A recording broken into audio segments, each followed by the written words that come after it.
big steam-powered G-Rap with smokes.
On today's episode of Flyer News, we have two brand new stories.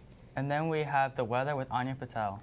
As well as the quote of the day, presented to us by Andrew Feinblatt. Finally, we have Passions with Owen Sowers, Cyrus Zagrafos, and Max McGetrick. All of that and more coming up on the latest edition of Flyer News. But honey, I'll be seeing you ever I go. But honey, I'll be seeing you down every road. I'm waiting for it, that green light. 'Cause honey, I'll come get my things, but I can't let go. I'm waiting for it, that green light. Oh honey, I'll come get my things, but I can't let go. I'm waiting for it, that green light. Yeah, honey, Good morning, Flyers. Today is day one with periods running A, B, C, D, E.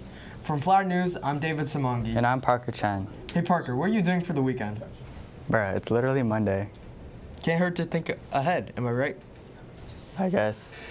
I'll just have to hang out at home and do homework as usual. Cool, anyways, let's send it to Non-DM with the story about Fear Street movies. Good morning, Flyers. Today I'm going to be talking about the new Fear Street Prom Queen movie and why it personally felt a bit flat for me. And I'm also going to be releasing my official ranking of all the Fear Street movies. This does include spoilers for Fear Street Prom Queen and the other 3 Fear Street movies, so just be warned. So first and foremost, this movie is missing everything that made the original trilogy so great. Much of my dismay, there were no lesbians in this movie, unfortunately.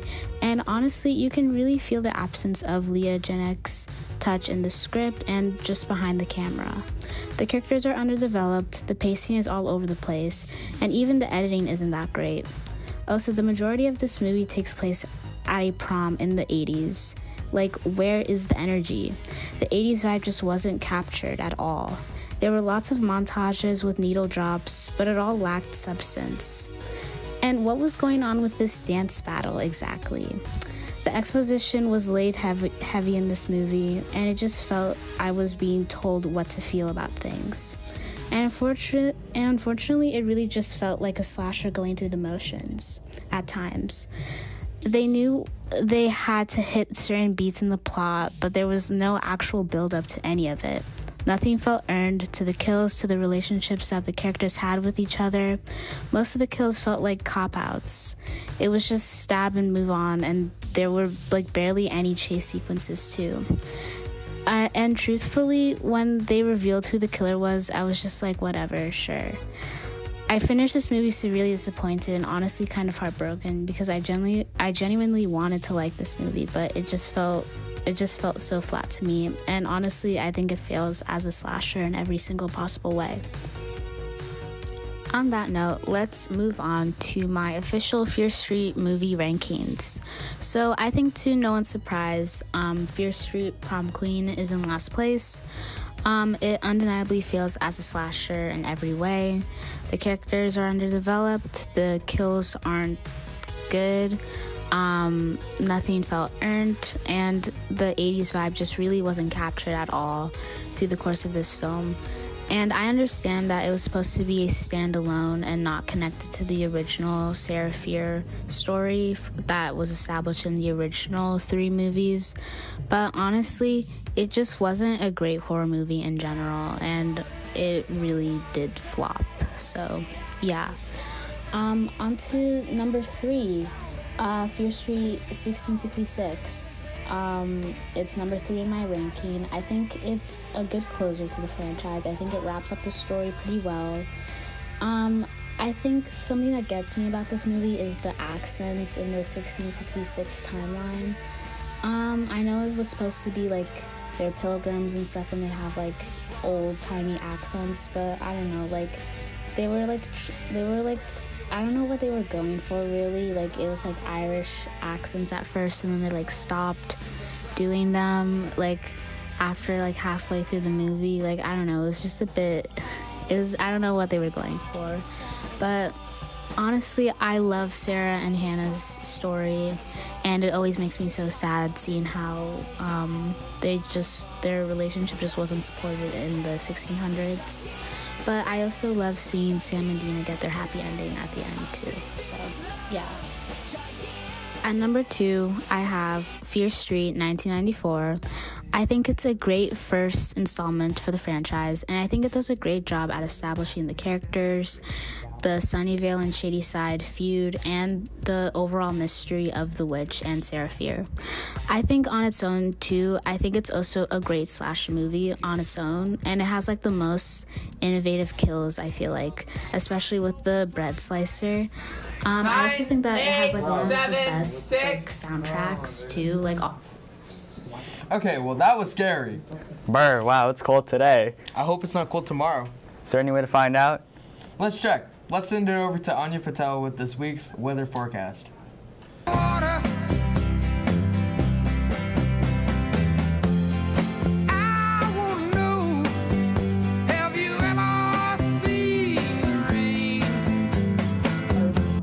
Good morning, Flyers, and welcome back to the weather. Over the next couple of days, it finally looks like the weather will be getting better, with high highs and little rain.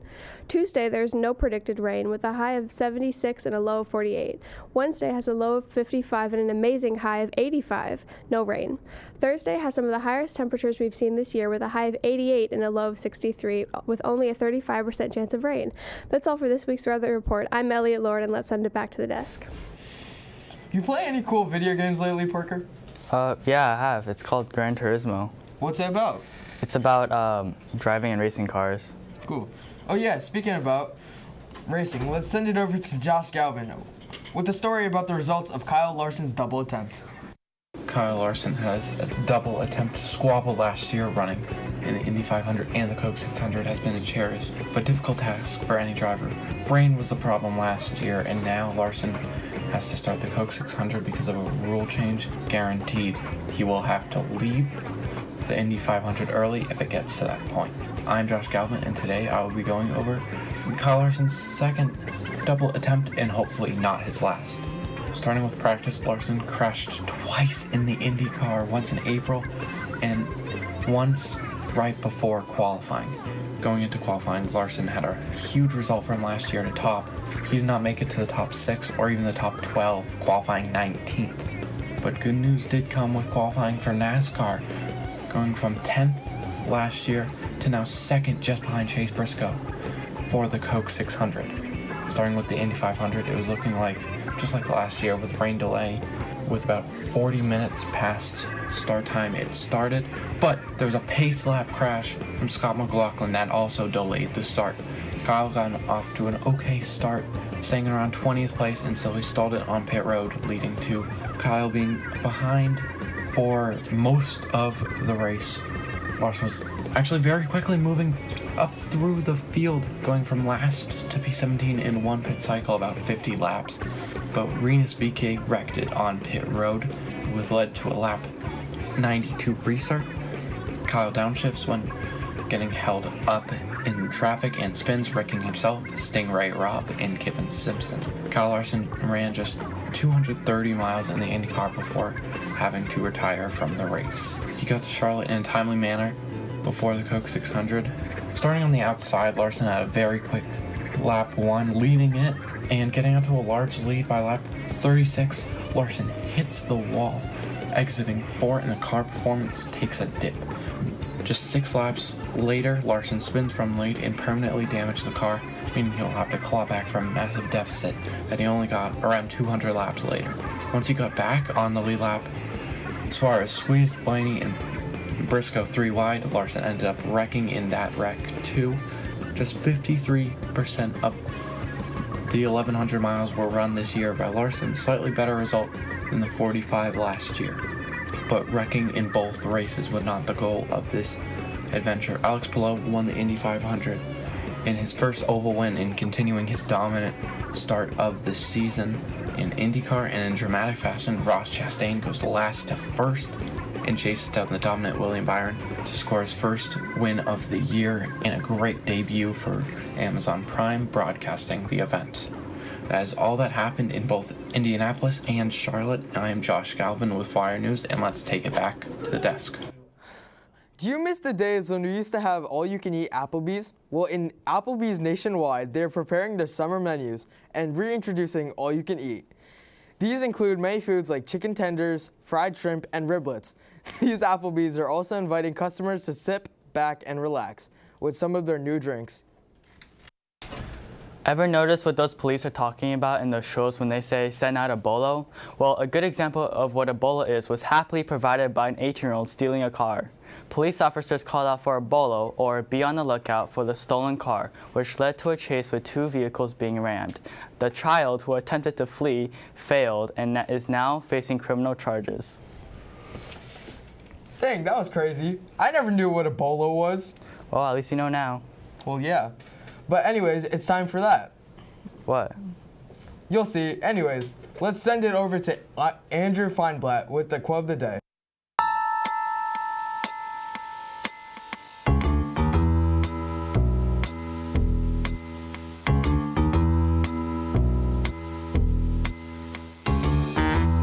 Excuse me, sir?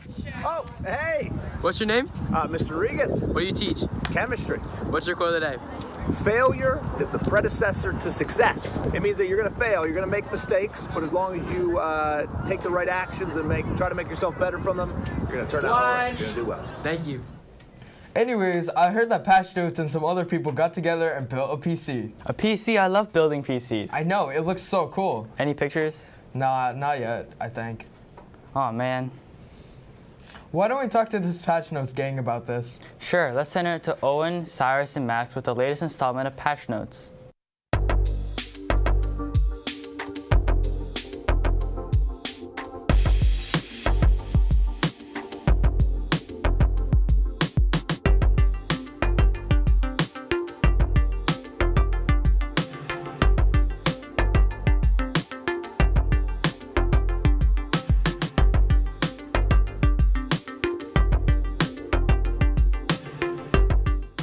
Well, I think we're finally ready to build this PC.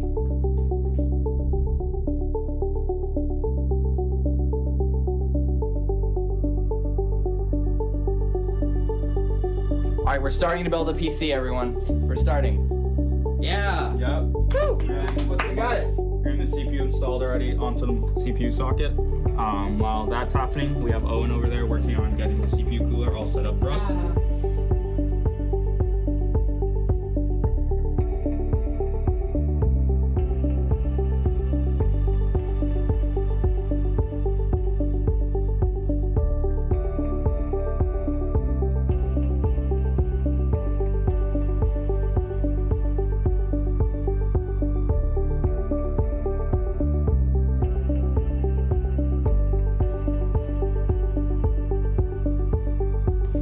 All right, we're gonna be coming back for day 2. See what we got so far. See you tomorrow. All right, we're back here for day 2. Owen's currently just doing some wiring on the PC. How's it going? It's too early in the morning for this.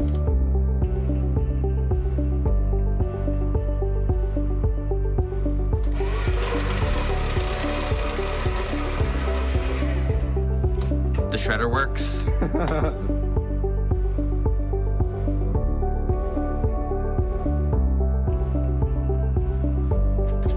Yo, Ari's here. Yeah. Welcome. Hey, welcome back. Backside of the case is back on. We finally did it. Wanna go turn it on?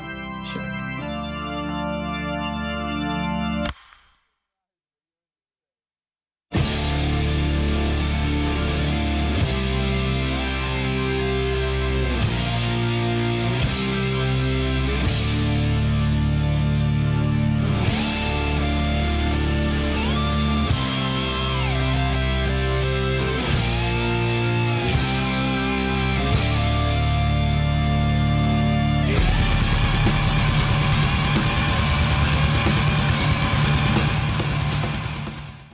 Are we sure that that is on? I mean, I'd assume so. I think it's plugged into this computer as well. Oh, wait. Oh. Oh, something happened. We have something. Something happened. We have a red light, though. It's not a good sign. Oh. We have something. We have something. We have something. The RAM is lighting up. The RAM is lighting up. We have something. RAM is lighting up. Something happened. Oh my god. Oh my god. It works. It worked. It's working. It's working. It's working. We built something. Okay. Oh my god.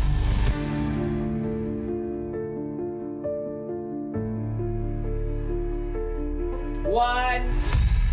Hey, it's been so long since I've done the pledge. Wow, really? I don't even remember the last time I did it. Well, then let's send it over to the pledge then.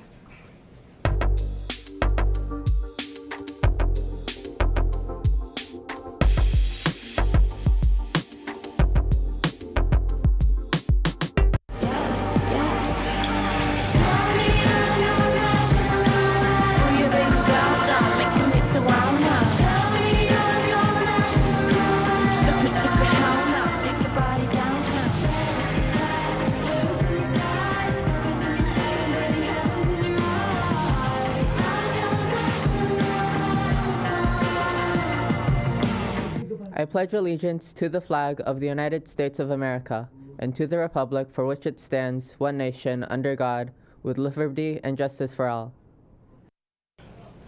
That is all for today's episode of Flyer News. You can rewatch this and other broadcasts again on our YouTube channel or the FEC TV tab on our school's website. And while you're at it, don't forget to check us out on Instagram at Framingham High School Studios. Additionally, make sure you remember that you can sign up to make an announcement by going to the link in our Instagram bio. From Flyer News, I'm Parker Chen. And I'm David Samangi. Have a motivational Monday, Flyers. Let's go. And then you guys should yap at each other. Let's go!